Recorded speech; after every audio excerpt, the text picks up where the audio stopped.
Hello and welcome to the Badger Talks podcast, the podcast that shares interviews with experts from the University of Wisconsin-Madison community about their work, research, and a little bit about what they're like as people, too. I'm your host, Buzz Kemper, and today we'll be talking about love and fatherhood. And I'm happy to have as my guest Alvin Thomas, Dr. Alvin Thomas, the Phyllis Northway Faculty Fellow, Associate Professor in Human Development and Family Studies, and host of the award-winning Black Fatherhood Podcast, and now writer of the Fatherhood Depot Blog. So that's it. You're probably out of time now, and you need to go because you have too much going on.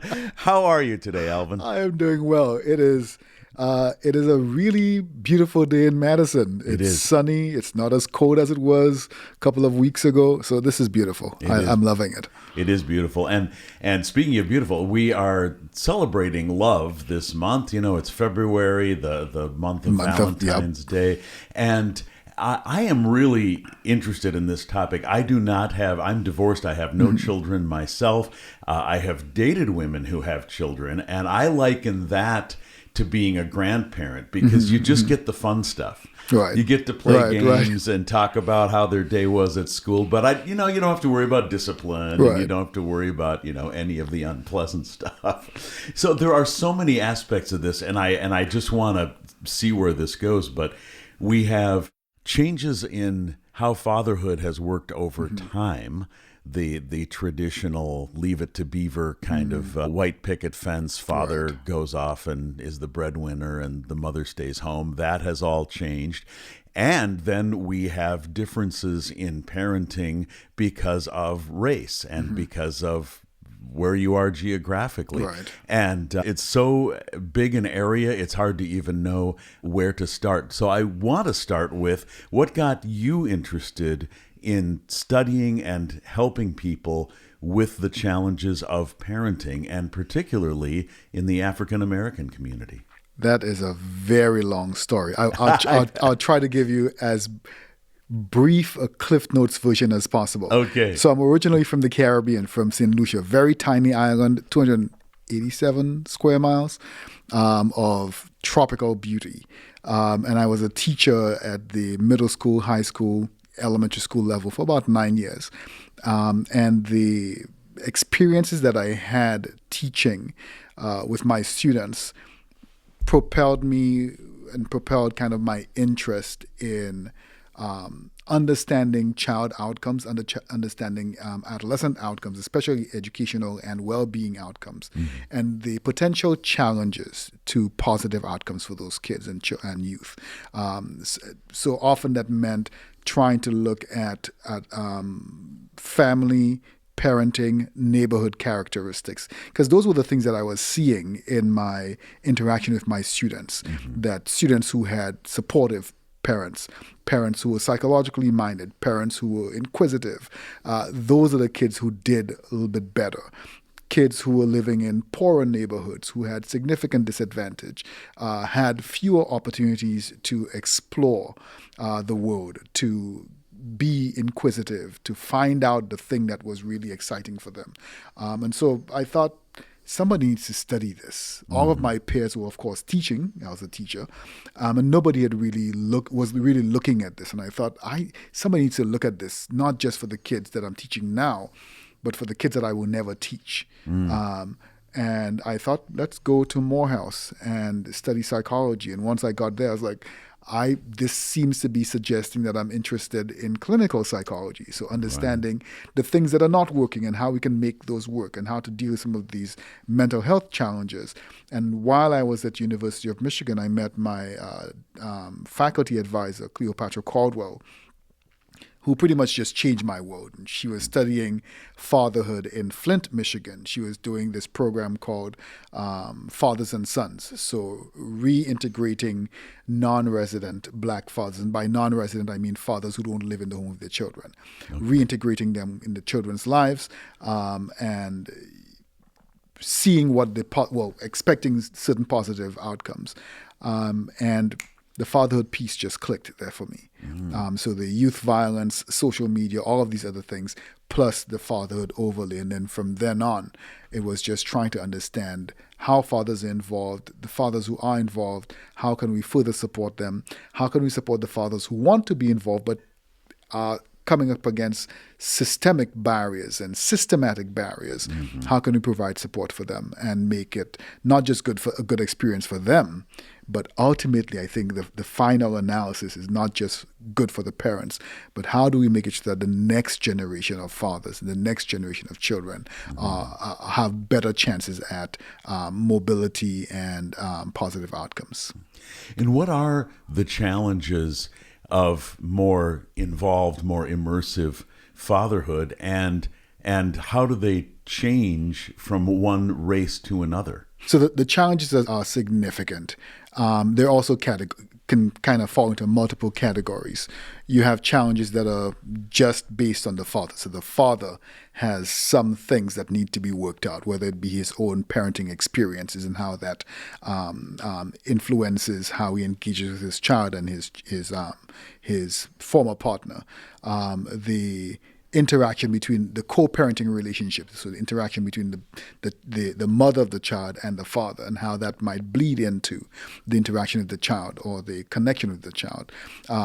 The fathers, I wrote a paper in 2016 trying to understand the challenges for clinicians as far as connecting with fathers. And one of the first ones that they brought up was the father's work schedule. So often, especially low-income fathers, are working multiple jobs or working jobs that require them to work odd hours. Yeah. And most medical clinics, psychological clinics, are working very strategic hours. They're working 8 to 6 or 8 to 7, and fathers might say, I can't come in at 8. I can come in maybe at 8. I can come in at 7 p.m. or at 7:30 p.m. if you have an availability. And that was just not something that is often available. And so looking at some of those systemic issues for fathers themselves, looking at the specific environment. So we just completed a study about 2 or 3 years ago in Milwaukee looking at new and expectant Black mothers and fathers and some of the experiences. And so, of course, one of the first experiences that most of these people who we were interviewing and had focus groups with were bringing up was that of racism. You just can't get away from it. Right. Right. They were talking about the issues of racism, and then, of course, there were some of the class issues. So class and income or demographic issues. So things like transportation. If you're living in a poorer neighborhood, the bus line might be a little bit less reliable, or there might not be a bus line. And so you're now trying to figure out how to get to your appointments. The environment, so you're talking about prenatal spaces versus childhood or pediatric spaces versus adult spaces versus maternal spaces. All of them have different cultures around how they interact with fathers.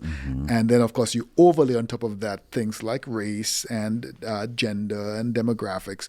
And suddenly you have a very, very complex interplay of challenges for engaging fathers. But what we've been seeing across the board is that the story that fathers are not interested is not true. Okay. It's a comfortable story to tell. It's one that allows you to not do what you should be doing, because that's a good excuse. Well, they won't be involved or they won't come. We recently hosted a conference at Monona with UW Extension, and most people were assuming men won't come to this conference. People won't come to. We had 250 fathers. Nice. Took a day off. 250 fathers showed up. Some of them as far over as Milwaukee and Green Bay, coming in to this conference. So the idea or the assumption that fathers are not interested, that if you try to engage them, they won't, that is not true. The ways that we've been engaging fathers and parents, we cannot assume that we can use the same thing for fathers or for all groups of fathers. We have to be creative. We have to be intentional about how we're engaging people and who we're engaging. Where do you think that myth came from, that fathers don't care? Is there some basis in fact, but it's just exaggerated, or how do you process that? I think the old way of structuring a household, this old stoic way of structuring a household, agrarian way of structuring households, worked. And it worked for a period where we were in agrarian times. So dad was out in the field taking care of the crops and the animals. And he came in late at night, dirty and whatnot, cleaned himself up, and was just allowed to relax because he had been out in the field working all day. Yeah. And while he was doing that, mom was at home tending to the kids, making sure the house was good, making sure there was food and like everything was. So all of the domestic stuff, mom stayed home and just took care of that. Okay. So now we're coming into spaces where we're engaging with other organizations, other entities in our community. So the doctor doesn't make house calls anymore. We go to the doctor. Right. So we have multiple appointments. Schools aren't usually just down the street. You have to drive over to the school. And so the schools are more involved in our lives, in our domestic lives. So we're engaged in school. We're engaged in medical spaces. We're engaged in other spaces in the community. The assumption still is that dad goes out to work and mom stays home. So if you want to engage a parent, you engage mom. And because mom is quote unquote at home, of course she's available. She can put down the pie and come over to this appointment or that appointment. Right. But you don't bother dad because dad is out there working, trying to bring home the bacon. That's not necessarily true anymore. Right. And dad was also sometimes used as a threat. Wait till your father comes home. Yeah, right. Yeah. So dad had very prescribed roles. Yeah. Those are not necessarily the same thing. That's not necessarily the same situation now. Some dads are staying home. Some dads are working from home. Doesn't mean that they're working any less. They're working from home. Some moms are working outside. Both dads and moms are working from home. So the labor market looks very different. So the domestic space looks very different.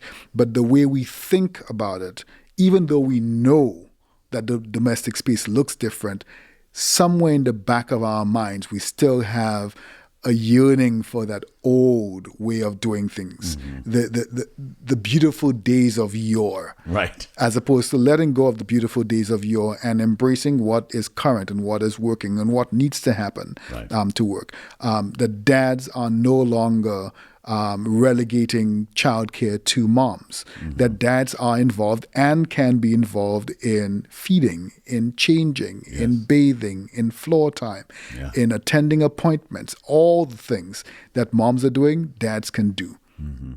Yeah, and those things, we tend to romanticize the past. I think a lot of people do, that thinking that there was some magical time in the past when everything was great. And we have to realize that there have always been problems to overcome. The problems change and the way we approach things change. But when I think about love, and that's one of the overarching topics that we're dealing with on Badger Talks podcast this month, I think about the way that my dad related to his dad, which was not very loving. My dad told me this story about how when my grandfather was a pharmacist and my dad decided he was going to be a pharmacist as well, and he went up and proudly told his dad, I want to go to school and become a pharmacist just like you, Dad. And he said his father was reading the newspaper. He didn't move the paper or look up. He just grunted, "You're crazy." And that was it. And my dad said to me, and he was kind of tearing up a little bit, he said, "I promised myself I'd never do that to my kids." And so then he became a different parent because of the way he really didn't experience love, or at least in a very weird way. So is that kind of true of a lot of people, that the way we have related to our parents and the way they related to their parents, it just keeps evolving?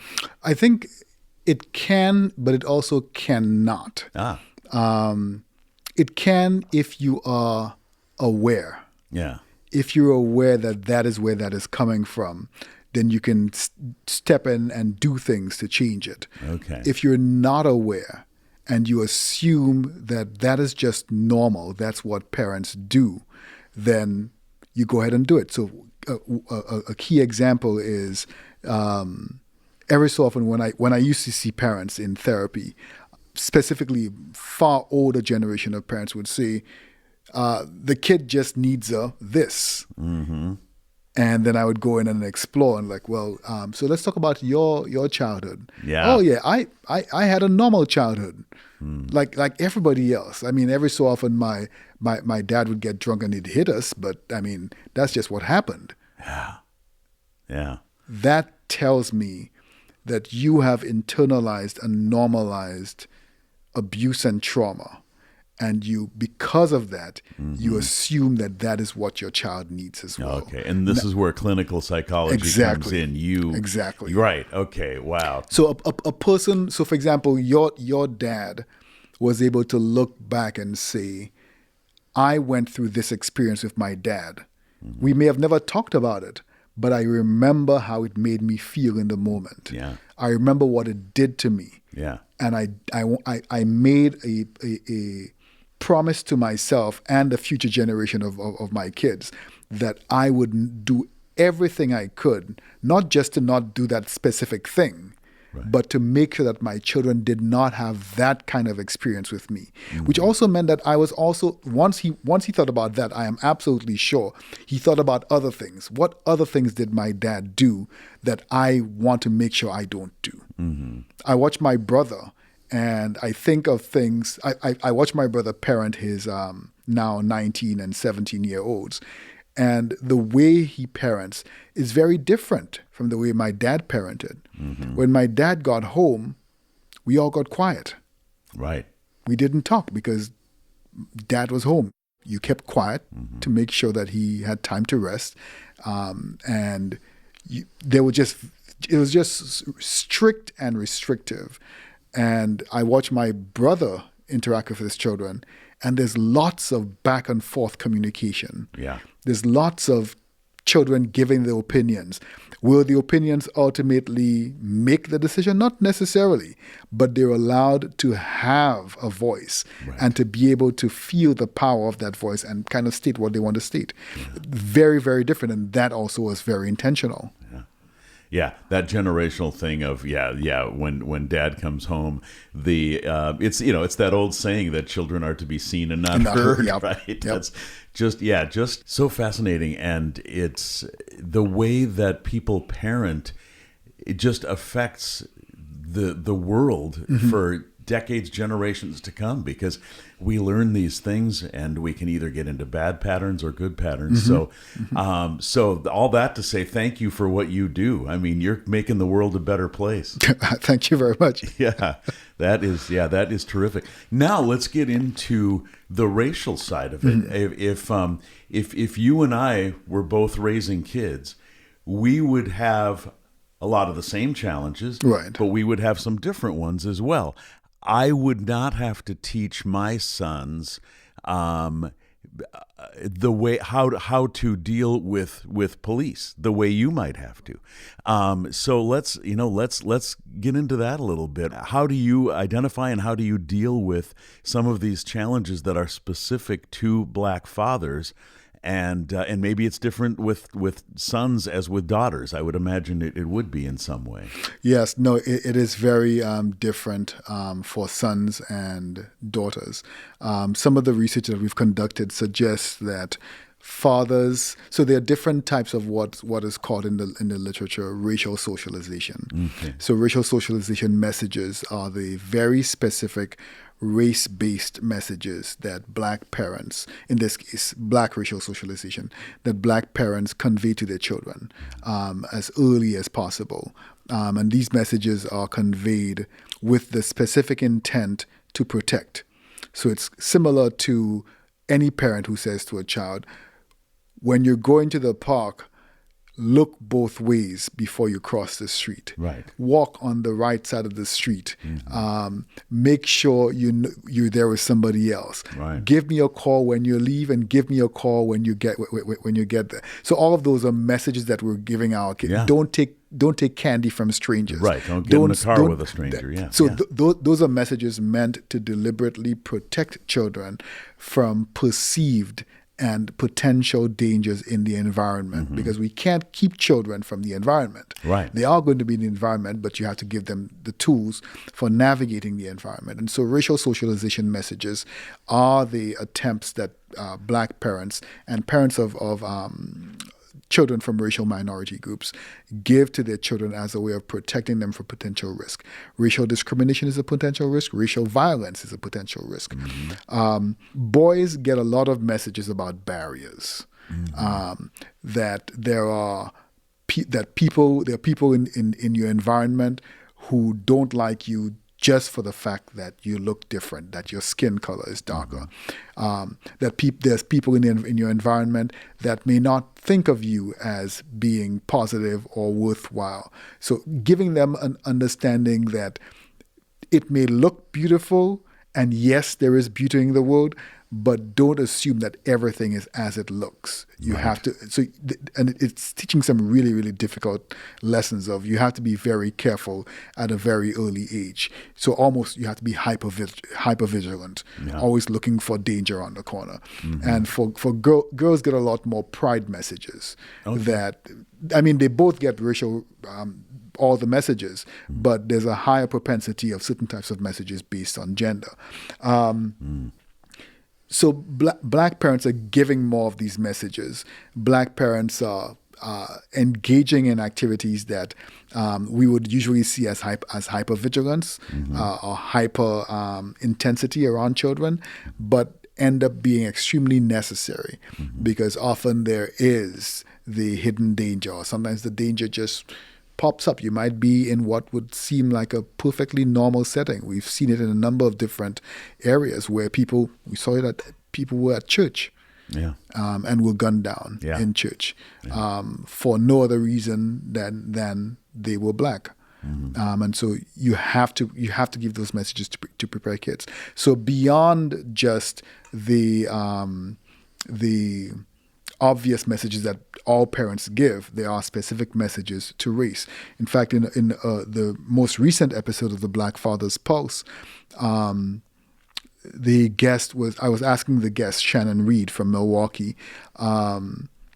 He has 2 kids. I think they're under 4 years old, under 5. Let's be safe.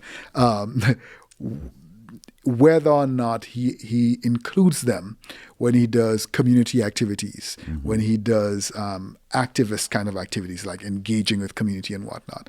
And he said, yes, I do. I was like, why? Wouldn't that be you increasing stress in their lives? Like engaging them in things that maybe they shouldn't be engaged in, because maybe let them just be children? It's like, no, because they need to know this. This is the present here is their history. There's a reason why we're doing that. There's a reason why we still have to do this today, that we still have to have these kinds of conversations around race and around how it's affecting families today in this community. And to not teach them this means that I have cut them off from a critical part of their history. Right. And then whatever conversation I have later on, I cannot predicate it on the thing that came before. Why am I giving you these messages now? Well, because of what happened 5 years ago or 10 years ago or 50 years ago or 100 years ago. So it's understanding all of the lessons that we're dealing with today, all of the challenges that we're dealing with today, understanding the root behind all of these things. This is all, great information. And lest people make the mistake of thinking that what we're talking about is only relating to parents. We were talking earlier about social parenting. And so I just want to touch briefly on that, the idea of it takes a village, right? And so I just want to touch on that briefly. Those of us like myself who don't have children, we can still help by social parenting. So please give us the overview of that. So I think you said earlier that you gave a really nice, what's the word I'm looking for? You gave a really nice online dating profile of yourself. I'm going to give my I'm single and without children. Right. Currently.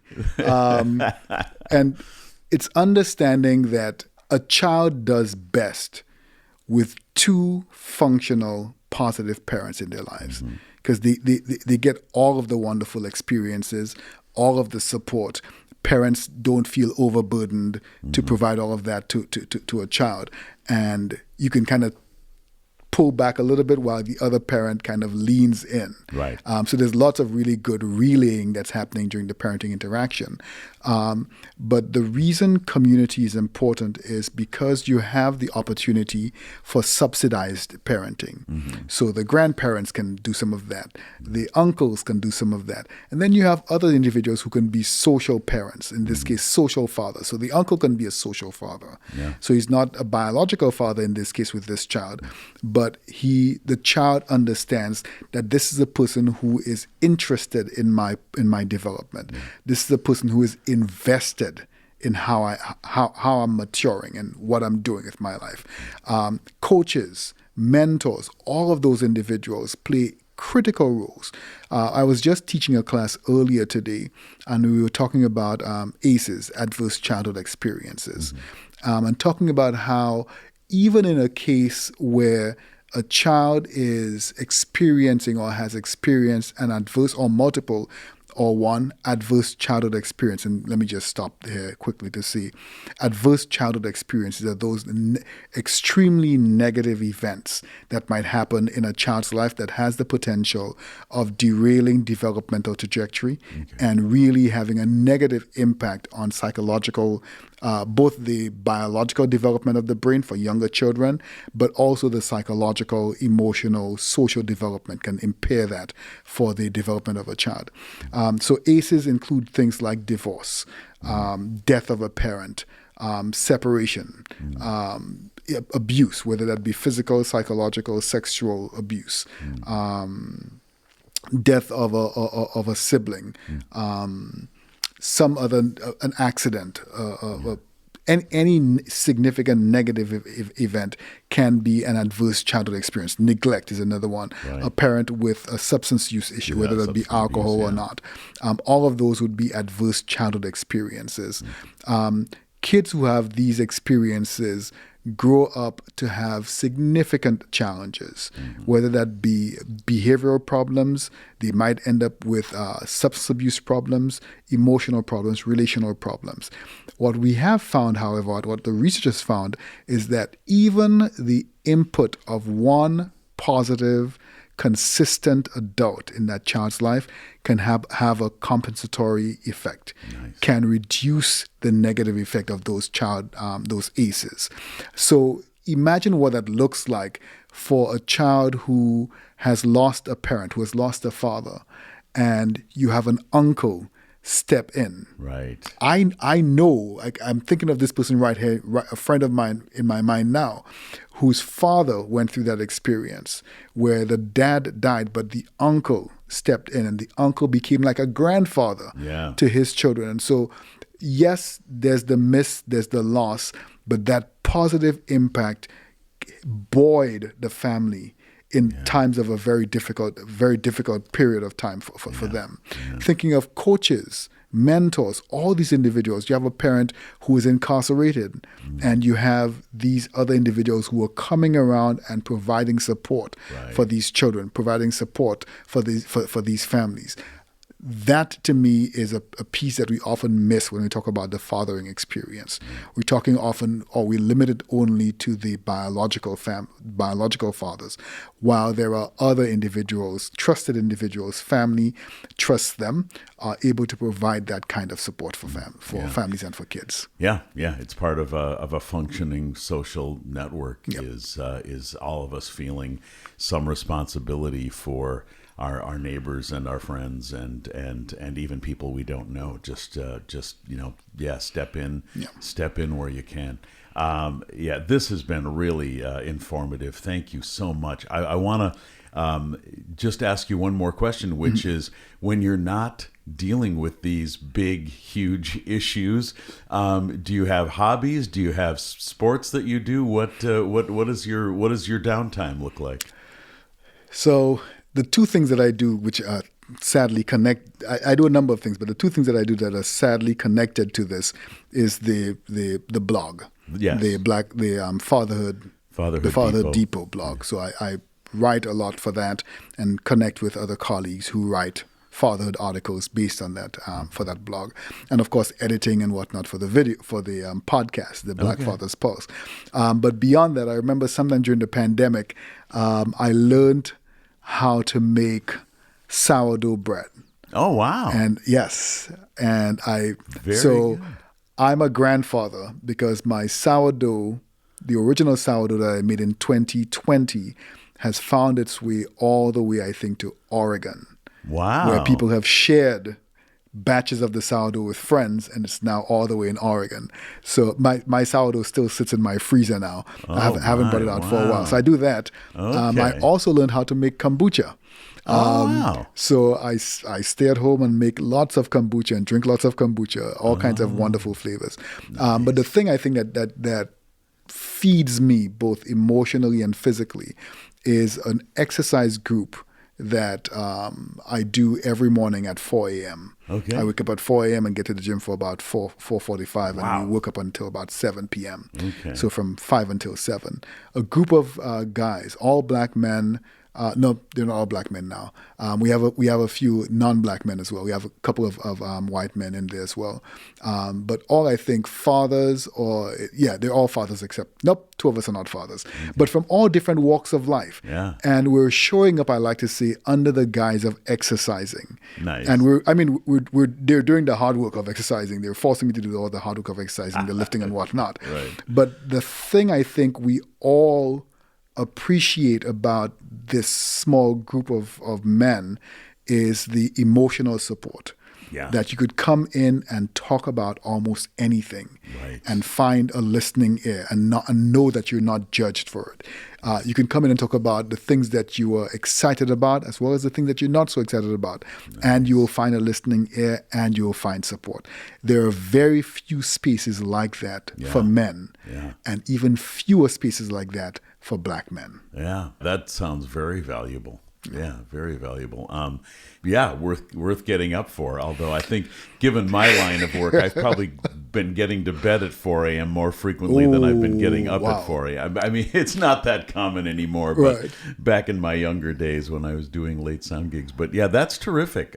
Alvin Thomas, thank you so much. Pleasure to meet you. And again, thank you for the work you're doing. You are having positive effect on generations into the future who you will never meet. And that's just a beautiful thing. Thank you so much for the opportunity to speak with your audience. I really appreciate it. And to talk with you, of course.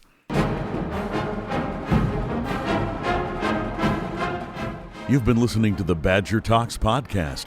I hope you enjoyed this conversation with Dr. Alvin Thomas, Associate Professor in Human Development and Family Studies, Phyllis Northway Faculty Fellow, and host of the award-winning Black Fatherhood Podcast. Please browse our previous episodes for other topics that may be of interest to you. The Badger Talks podcast is a creation of UW Connects and produced at Audio for the Arts Recording Studios in Madison, Wisconsin. Our music is composed by Bill Purdy and performed by the UW Marching Band. I'm Buzz Kemper. Thank you for listening.